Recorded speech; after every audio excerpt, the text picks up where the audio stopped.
She is the 22-year-old actress, equally deadly with both bow and arrow and ironically cocked eyebrow. Jennifer Lawrence now has a second Academy Awards nomination to go with her Hunger Games blockbuster cred, so it's fair to say she's firmly on the A-list now, but you might be surprised at how long she hopes to stay there. ABC's Chris Conley got to know her in our series, Oscar Confidential.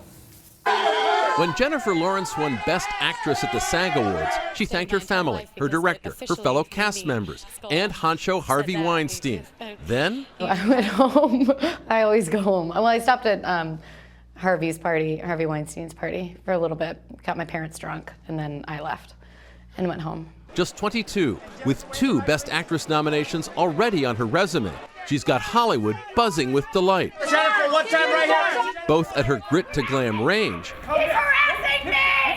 and at her refreshingly unspoiled self-image. I just have a very weird job, and if I just remind myself of that it's nothing more than that, then I don't start, I think, thinking that it's more dramatic. How'd you lose your job? Having sex with everybody in the office. Oscar nominated this year for director David O. Russell's Silver Linings Playbook. She takes what could have been a rom-com stock character, the manic pixie dream girl, and fills her off-kilter widow with vivid, captivating emotion. On the dance floor with Bradley Cooper, or toe-to-toe with this guy. Ever since he was with you, You think that I'm why today's happened? That's right, you are why today's I'm the reason why today happened. What's it like when you're on set and you have to stare into Robert De Niro's eyes and tell him off? Nerve-wracking. I'm really bad about reading scenes before, and so I was trying to memorize it in the hair and makeup trailer, and I was like, oh my God, I'm gonna be screaming at Robert De Niro and I'm gonna be messing up my lines, and fortunately the adrenaline kicked in and I remembered. You had to just memorize that in the hair and makeup trailer? Yeah. And all you were doing was saying it to one of the greatest actors in the history of American cinema? Stop saying it, I already feel really bad. I already feel terrible, God.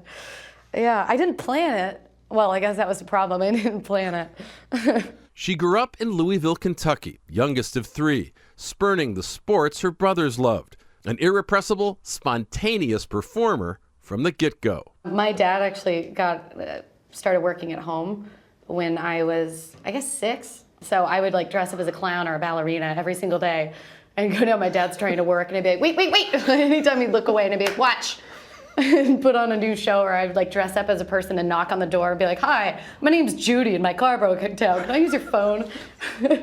And yet, none of us ever assumed I would be an actress. At 14, Jennifer and her mother took a spring break trip to New York City. She was spotted by a talent scout. I had already caught the bug. It was the first time in my entire life that I felt like I 100% was made for something and that I could be good at something and that I understood something, because I had spent so many years being lost in school and feeling stupid. I'll find him. Girl, I've been looking. I said I'll find him. Her big break came in 2010 with this underdog indie film, playing an ever-resourceful teen amid meth and menace on a hardscrabble Ozark landscape. I'm still auditioning for things, and I'm still like, am I good at this, or do these directors just like me? And then Winter's Bone happened, and they loved the movie, and then a couple years later, we were at the Oscars, and it was just unreal. The critically hailed drama earned Lawrence her first Oscar nomination. Never ask for what ought to be offered. But when she was offered more roles in flannel, she flipped the script. We did an Esquire shoot. I got in a bikini and danced around and got that out on the magazines, and that helped. So that actually helped, dressing like that and doing those sort of... I guess. I mean, that's why I hire professionals. She was drop-dead gorgeous enough to be cast in X-Men First Class. Mutant and proud. Requiring layer upon layer of blue paint to be applied each shooting day. Well, I have no modesty left. I was either standing or sitting on a bicycle seat while 7 women painted me everywhere, and it was horrible. But I can't wait to go back. To fans of the Hunger Games, Lawrence is indomitable, emotionally torn Katniss Everdeen, heroine of what will be a movie trilogy. Yet after being cast in the role, she nearly didn't do it. Because of the size of it, and because of Twilight, I knew what to expect. I think with the poor Twilight actors, they had no idea what they were getting themselves into. I was afraid of my life changing. I had a wonderful life, and I had this imaginary, made-up future of myself where I would be a soccer mom driving a minivan and raise a normal family. I couldn't see that future if I said yes to these movies. It was difficult, and it took 3 days, but I've never once regretted saying yes to the Hunger Games, which is odd because I expected to. A $400 million blow-out-the-doors smash. The film's success reshaped not just her own life, but those of her loved ones.